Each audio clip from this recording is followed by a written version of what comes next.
सभी किसानों ने ये ऐलान कर दिया है कि कांग्रेस को जिताएंगे और बीजेपी को हराएंगे। पहले हम भी बैठे हुए थे, हमने भी इस पे विश्वास करके, भाजपा पे विश्वास करके हमने भी बीजेपी को वोट किया था। पर जब इसका एक भी वादा सच्चा नहीं निकला, न किसानों के लिए एमएसपी,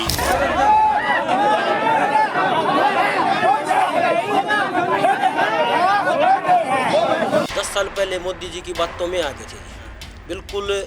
इन्होंने कहा कि भाई इस सरकार को उखाड़ फेंको, एक और हमने उखाड़ फेंक दिया। इनको 2 योजना मौका दे दिया, इन्होंने कुछ भी नहीं किया जी। विरोध किस चीज का है? अरे लोग दल ही बनाया है, नहीं है लोग, ये रहा, अरे ये रहा, ये तो लोग दल ही है। नमस्कार, मेरा नाम है ज़ीशान कास्कर और आप देख रहे हैं द वायर। अभी द वायर की चुनाव यात्रा पहुंच गई है हरियाणा में। हरियाणा में पिछले 4 साल से ये एक ऐसा राज्य रहा है जहां पर किसान आंदोलन का प्रभाव एक तरीके सबसे ज़्यादा हमें दिखाई देता है, और हो भी क्यों ना, क्योंकि एक ऐसा राज्य है जहां पे अधिकतर किसानी ही की जाती है। तो हरियाणा के अंदरूनी हिस्से में भिवानी महेंद्रगढ़ लोकसभा सीट में अभी हम मौजूद है, और इस लोकसभा सीट में नीमड़ी वाली इस गांव में कुछ किसान इकट्ठा हुए हैं, इनसे हम बात करेंगे। लेकिन इन किसानों से बात करने से पहले थोड़ी हम पार्श्वभूमि बता दें कि हम क्यों यहाँ पर आए हैं और क्या करने जा रहे हैं। तो पिछले कुछ दिनों से चूँकि हम बता रहे थे कि भारतीय किसान यूनियन एक किसान आंदोलन करने के पीछे की एक बहुत बड़ी स्ट्रेंथ थी। तो भारतीय किसान यूनियन हरियाणा में एक अच्छी तरीके से प्रेजेंस है इनका, और पिछले कुछ हफ्तों से मैं कहूँगा जो भारतीय किसान यूनियन के नेता है, जो इस संस्था से जुड़े लोग हैं, वो एक पॉलिटिकल कैंपेन करते नज़र आते हैं। हालांकि हम देखते हैं कि किसान यूनियन के जो लोग हैं वो डायरेक्ट पॉलिटिकल पोजीशन लेना अवॉइड करते हैं या उससे बचते हैं, लेकिन इस बार हम देख रहे हैं कि भारतीय किसान यूनियन सीधे सीधे अपने लोगों को ये कह रही है कि गांव-गांव जाकर भारतीय जनता पार्टी के विरोध में प्रचार कीजिए। अभी हम लोगों से बात करते हैं। भिवानी महेंद्रगढ़ की लोकसभा सीट पर पिछली बार कांग्रेस लगभग 5 लाख वोटों से हार गई थी। तो क्या इस बार बदलाव होगा? हम गांव वालों से जानते हैं। यहाँ पर नीमड़ी वाली के गांव में हम बैठे हैं, और कुछ जवान लोग भी है, बूढ़े लोग भी है। यहाँ पर लोगों से ही हम सीधे बात करके जानते हैं कि इस बार का माहौल क्या है। नमस्कार भैया। अच्छा, चलिए कोई बात नहीं, जो भी बात करना चाहिए हमसे। ताऊ जी, आपका नाम क्या है बताइए? नमस्कार। मेरा नाम है पूर्व प्रधान बीरवान। ओके, बताइए गांव राखाना नीमलीवाड़ी, जिला भिवानी का रहने वाला हूँ। ओके, क्या है इस बार चुनाव कैसे जा रहा है? इस बार का चुनाव एक बहुत ही महत्वपूर्ण चुनाव है। देश को बचाना या देश को से ख़त्म हो जाना। अगर बीजेपी आई तो आगे के लिए रूस और चीन जैसे हालात हो जाए, कभी वोट नहीं पड़ेंगे। इस तानाशाही सरकार को हराने के लिए हमने हर किसान को, हर जवान और बुजुर्ग को, जब तक उनके शरीर के अंदर खून का एक कतरा रहेगा ही, यानी सरकार का विरोध करेंगे और इसको जड़ से उखाड़ कर फेंकेंगे। और मैं दावे के साथ कहता हूँ 187 से ज़्यादा सीटें इनकी नहीं आएंगी। ये 400 पार करना राज्य। आप देश का एक बहुत बड़ा अनुमान लगा रहे हैं, लेकिन यहाँ पर हम और लोगों से बात करते हैं। हरियाणा की एक खासियत होती है कि लोग अक्सर हुक्के के साथ बैठते हैं, और हुक्के के इर्द गिर्द ही राजनीति ऐसे डिस्कस की जाती है कि शायद और यहाँ और कहीं भी हमें इससे सटीक विश्लेषण शायद ही किसी और न्यूज़ चैनल के स्टूडियोज़ में मिले। नमस्कार सर, आपका नाम बताइए? ठीक है सर, नमस्कार। आपका नाम बताइए सर? मेरा नाम करतार सिंह, गांव नीमड़ी वाली जी। हम सभी किसानों ने ये ऐलान कर दिया है कि कांग्रेस को जिताएंगे और बीजेपी को हराएंगे। ऐसा क्यों सर? ऐसा इसलिए कि हम किसानों का इन्हें बट्ठा गोल कर दिया है। मुख्यमंत्री ने कहा था कि 24 घंटे के अंदर सेशम का पैसा आ जाएगा। जी। हमने एक बिना सेशम डाले, अभी तक 5 पैसे भी नहीं आए, न कोई मुआवजा। पैसे तो आने बंद हो गए भी, वो सेशम कब मिलेगी पता नहीं। पैसे किसान तो बड़ा दुखी इससे। और किसान जैसे हम देखते हैं इस क्षेत्र में हम बैठे, थोड़ा सा राजनीतिक हम डायरेक्टली, आप ऐसा कह रहे हैं कि भाजपा को वोट मत दीजिए, लेकिन पिछली बार हम देखते हैं चुनाव 5 लाख के अंतर से लगभग बीजेपी जीती थी। तो उस अंतर को कैसे पार कर पाएंगे यहाँ पे? उस अंतर को तो मशीन करेगी। इनका हाथ में बटन है, कुछ भी कर सकते हैं। जब जयपुर में अलग होता है पेपर कंप्यूटर से, और भिवानी महंगा होता है कंप्यूटर, तो ये मशीन तो क्या है, इनके हाथ की बात है, कुछ भी कर सकती है। ये किसी की बस की बात नहीं है। जो वोट तो किसान ने गिरना वो गिरेगा कांग्रेस का, बाकी ये कुछ करें वो ये जाने। चलिए ईवीएम पे बात थोड़ी सी हम टाल देंगे अभी, लेकिन क्योंकि असली मुद्दों पे बात होती है। नमस्कार सर, आपका नाम बताइए क्या है? मैं राकेश आर्य, जिला प्रधान भारतीय किसान यूनियन भिवानी। अच्छा राकेश जी, ये बताइए कि इस बार का चुनाव पिछले चुनाव से कैसे अलग है, और क्योंकि पिछली बार इस सीट पर बड़ी हार फेस करनी पड़ी थी कांग्रेस को, और इस बार क्योंकि किसान इकट्ठा हुए, क्या आपको लगता है इसका परिणाम होगा सीट पर? हाँ, पहले हम भी बहके हुए थे, हमने भी इस पे विश्वास करके, भाजपा पे विश्वास करके हमने भी बीजेपी को वोट किया था। पर जब इसका एक भी वादा सच्चा नहीं निकला, न किसानों के लिए एमएसपी और जो ऊपर से किसानों को फ़ायदा देने के लिए कहा था कि हम 2022 में किसान की आमदनी दूनी कर देंगे। दूनी करने के बजाय हमारी तो मतलब नुकसान ही कर रखा है। और तीसरा, 3 काले कानून ऐसे लिए थे जिसके लिए हमने करीब 750 किसानों की कुर्बानी देनी पड़ी, और वो 3 काले कानून बड़ी मुश्किल से वापस नहीं तो कॉरपोरेट का कब्जा हो जाता ज़मीन पर, और यदि ज़मीन और अनाज पर कॉरपोरेट का कब्जा हो जाता तो आम जनता को खाने के लिए अनाज कहाँ मिलेगा। मैं जनता से अपील करना चाहूँगा, जो आपको ये अनाज आज के दिन पेट भरने के लिए मिल रहा है, ये किसान के पास ज़मीन है तो मिल रहा है। जिस दिन ये कॉरपोरेट के पास ज़मीन और अनाज चला जाएगा, आपको खाने के लिए अनाज नहीं मिलेगा और तन के लिए कपड़ा नहीं मिलेगा। तो हमने इसीलिए किसानों ने देश की दुर्दशा देखते हुए, और अग्निवीर जो कि हमारे युवा बच्चे थे उनका रोज़गार नहीं दे रहे, बेचारे वो बेरोज़गार घूम रहे हैं, तो उनके तनाव डिप्रेशन में बच्चे सुसाइड कर रहे हैं। तो आप ये मान लो कि 100 के 100% बच्चे नंबर लाने के बाद भी उनको नौकरी नहीं मिल रही। तो ये जो हालात देखे हैं, उसके बाद किसानों ने और आम जनता ने फैसला लिया है कि हम अब की बार बीजेपी को हराएंगे, और उसको हराने वाली जो भी पार्टी होगी, जो कैंडिडेट होगा, उसको हम वो वोट देंगे। जैसे हमारे यहाँ भिवानी मंदरगढ़ में कांग्रेस के कैंडिडेट राव दान सिंह इनको हरा रहे हैं, तो आम जनता राव दान सिंह के साथ खड़ी है। यहाँ पे सर ने 2 मुद्दे बहुत इंटरेस्टिंग बताए। पहला जो आखिरी बात जो उन्होंने कही, रावदान सिंह, इनके बारे में थोड़ा बताया कि इस बार कांग्रेस ने अपना प्रत्याशी चेंज कर दिया है। कहा जाता है कि जो यहाँ के पूर्व मुख्यमंत्री के बेटे हैं हुड्डा जी, इनके ये नज़दीकी माने जाते हैं, और एक तरीके से हरियाणा का चुनाव भी हुड्डा जी के इर्द गिर्द ही कांग्रेस लड़ रही है। लेकिन दूसरी जो चीज़ इन्होंने कही कि जो अग्निपथ योजना थी, या अग्निवीर योजना जिसे कह सकते हैं, तो जो अग्निवीर निकल के आ रहे हैं, वो गांव में समस्या बहुत बड़ी है शहरों से ज़्यादा, क्योंकि हम देखते हैं आम तौर से जो आर्मी में इनटेक होता था वो रूरल इंडिया से ज़्यादा होता था, गांव से ज़्यादा होता था। तो अब यहाँ पर हरियाणा के इस क्षेत्र में अग्निवीर योजना के बारे में हम थोड़ा सा, यहाँ के कुछ नौजवान भी लोग बैठे हैं, देखेंगे क्या ये लोग कहते हैं किसानी के बारे में, क्या सोचते हैं। कोई बात करेगा? बैठिए कोई बात नहीं। आपका नाम बताइए भाई। नवीन दोन। नवीन? नवीन दोन। नवीन जी, आप क्या करते हैं? भाई साहब मैं जॉब देखूँ। हाँ। वैसे आप गांव में रहते हैं? हाँ जी। ठीक है, क्या है आपके हिसाब से इस चुनाव के मुद्दे? भाई साहब, जो ये मोदी सरकार है, इसने झूठे वादे दे के, लालसा दे के वोट डलवा लिए, ये विपक्ष में वोट डालाएं, दूसरी सरकार बनाना चाहेंगे। अभी ये हम कह रहे थे अग्निपथ योजना के बारे में, इसके बारे में कुछ पता है? भाई साहब फुल तैयारी थी और वो करी थी, लेकिन इनने 4 साल की कर दी, तो हमारा ही मन वो हो गया 4 साल खातर कौन जावा। 4 साल के बाद अब क्या किया जाए, है ना? क्या किया जाए, इसलिए मन हट गया, ये 12वीं की भर्ती नहीं देखाएं।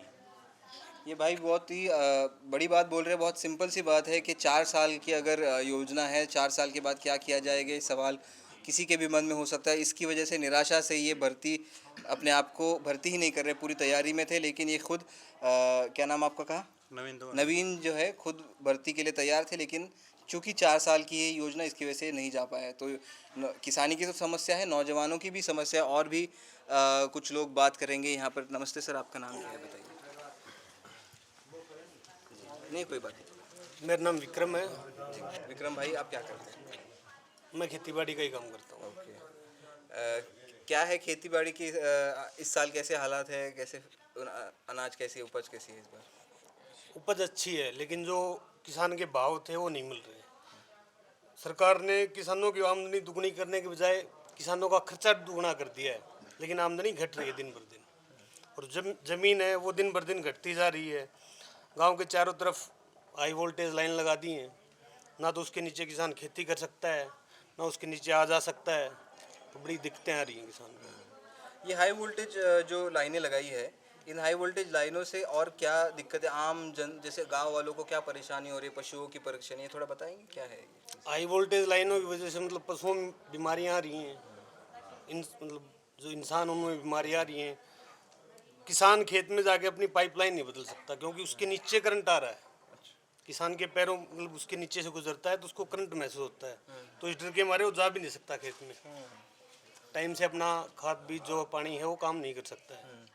तो आपको लग रहा है बीकेयू जो इस बार पोजीशन ले रहा है एक तरीके से कि बीजेपी के खिलाफ मतदान करने की खुले तौर से बात कर रहा है, तो इसका फ़ायदा होगा मतलब जो आप सोच रहे हैं उस तरीके के पॉलिटिकल नतीजे आ पाएंगे आपको लग रहा है? बिल्कुल होगा।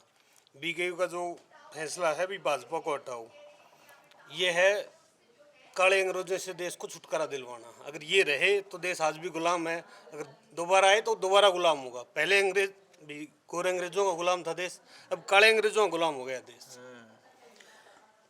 Thank you. आपका नाम बताइए क्या? अमित भाई, क्या आपको लग रहा है इस चुनाव में ऐसा क्या अलग है कि लोग इतना खुले तौर से भाजपा का विरोध कर रहे हैं? बिल्कुल खुले तौर से भाजपा का विरोध करेंगे जी सभी, और कांग्रेस को जिताएंगे। क्या ऐसा चेंज हो गया? पिछली बार तो बड़ा इनके झूठे वादे थे जी सारे, जो अब जनता यहाँ खुल चुकी है, सब कुछ समझ में आ गया है। इन्हें जो वादे किए थे वो एक भी पूरा नहीं हुआ।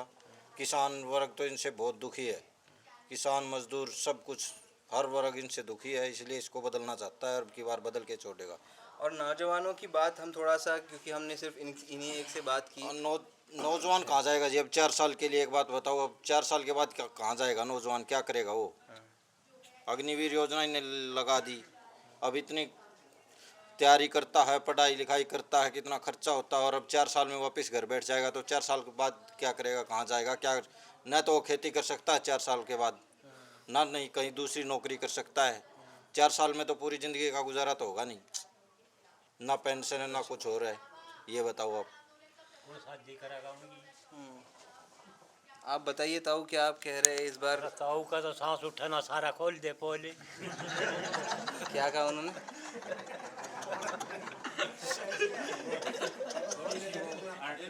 अच्छा, समझ गया। ठीक है। चलिए, कोई बात नहीं, कोई बात नहीं, हंसी मजाक करना तो आई थिंक हरियाणा के डीएनए में है। और समस्या के भाई सच्चाई की बात है, बिल्कुल सच्चाई की बात है, और सच्चाई की बात अगर ह्यूमर से समझा पाए तो अच्छा ही होता है। हम और लोगों से बात करने की कोशिश करते हैं। यहाँ पर कुछ और लोग बैठे भी हैं। आइए, बताइए। नमस्ते सर जी, कौन बात करें? अच्छा, आपका नाम क्या है? राजेश भाई। राजेश जी, आप क्या करते हैं? खेती बाड़ी करते हैं जी। ओके, आप ही खेती। तो इस बार क्या समस्याएं हैं, मतलब चुनाव के मुद्दे के लिहाज से क्या समस्या है? चुनाव के मुद्दे से जी ये है, हम 10 साल पहले मोदी जी की बातों में आ गए थे जी। बिल्कुल इन्होंने कहा कि भाई इस सरकार को उखाड़ फेंको कर, हमने उखाड़ फेंक दिया। इनको 2 योजना मौका दे दिया, इन्होंने कुछ भी नहीं किया जी। और चाहे 1 या 4 साल की इसी कर दी जी, बालक तैयारी करे। 4 साल में क्या कराया जी? वो उड़े तो माले आ गया, 4 साल में क्या करेगा? शहीद हो गया। नहीं तो कोई उसने कोई दर्जा दे दिया क्या ही का, नहीं कोई उसकी घरवाली नौकरी दे दी, कुछ भी नहीं कर दी जी। ये तो बता दो कि कोई शहीद का दर्जा तो कम से कम देना चाहिए 4 साल में। मान लो नौकरी छोटी कर दी, उसके बाल का कान तो देखना चाहिए उसने। जो 4 साल में उसने क्या कर दिया? मान ले जो वो ब्याह है जहाँ उस टाइम तो उसका एक छोटा लड़का हुआ, केवा घराड़ी कर लेगी कि उसका लड़का करेगा, क्या करे? वो तो शहीद हो गया। बिल्कुल शहीद नहीं है ये शहीद कौन मान दे? ना मानेंगे जी, कौन क्या करेगा?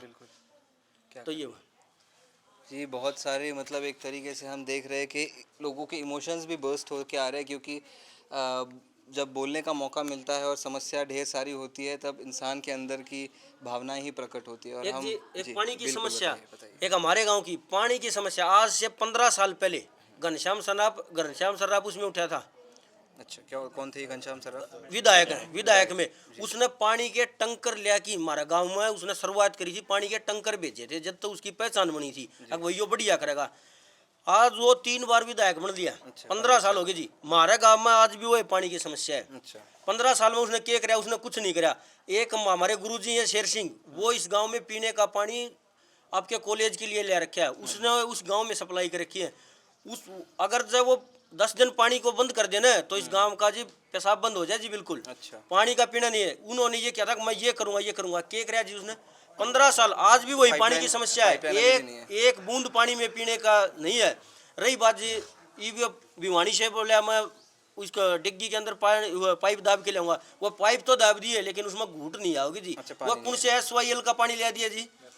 उसमें कुछ भी नहीं आया आज तक। उसमें कोई एक बूंद आई, वो 3 साल हो लियो ना दबी। गांव में है खारा पानी चल रहा है, ई बाप डिग्गी में चाल की चालो। सांसद तो हमने ये बात की थी 5 दिन बारह नल क्या हो जी, खारा पानी आने ला रहा है, इसमें बता के सांसद जी उठ की बात की, मुद्दा ही कोई लड़ाई। जो आपने बता दिया अभी। हाँ जी ठीक है, तो यही मैं अभी कह रहा था, इन्होंने भी आखिर जाते जाते यही कहा कि पानी की समस्या भी एक समस्या है। ऐसी बहुत सारी समस्याएं हैं। एक किसान आंदोलन की जो समस्याएं थी, एमएसपी के रिगार्डिंग समस्याएं थी, प्लस गांव में अग्निवीर योजना की रिगार्डिंग समस्याएं हैं। जो नौजवान हैं जो तैयारी में लगे थे, सेना में जाने की तैयारी कर रहे थे, वो भी अब कहीं ना कहीं निराश है।